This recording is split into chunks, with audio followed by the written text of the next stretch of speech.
Okay.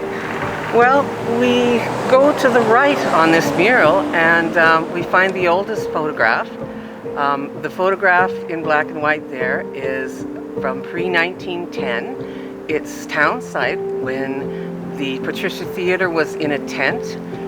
The most solid building there was the Chinese laundromat at the back that you can see there. We've got orange representing indigenous folks in general and Tla'amin specifically. The traditional raven was the trickster and also did good things for humanity at times. And down at the bottom you can see he's picking some holes in that photo just to show us the orange that represents everyone that was here before. The next panel is a fellow that was fishing here way back when. He's not a mystery. We actually have permission from his descendants to use that image. And the dugouts that he's using have iron oarlocks in them. And he was well known for rowing out great distances.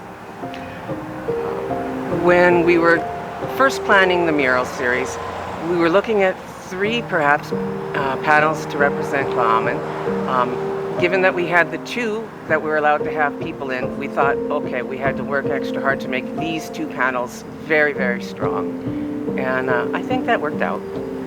We go on to the next panel. This is Macmillan Blodell's mill in the bush.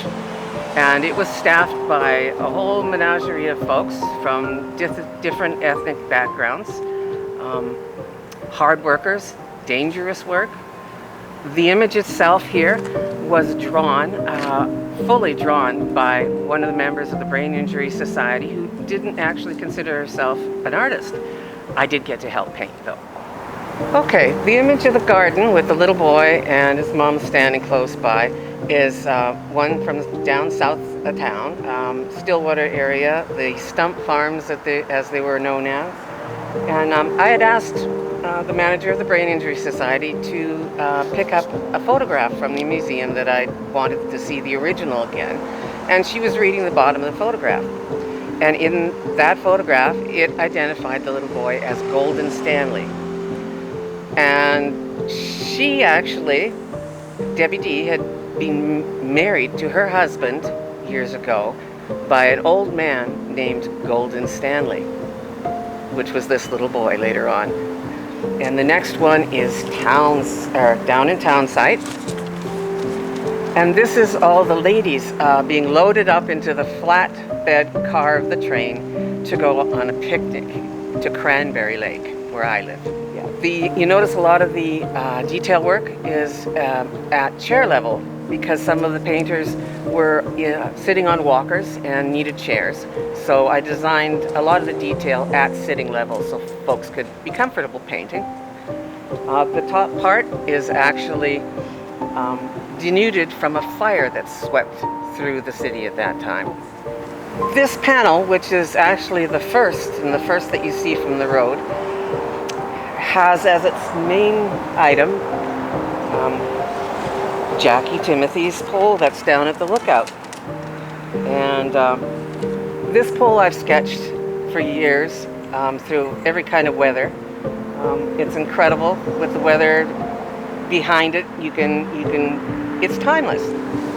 For me, the spirit of Tla'amin, I suppose it would be, had to end in the t-shirts.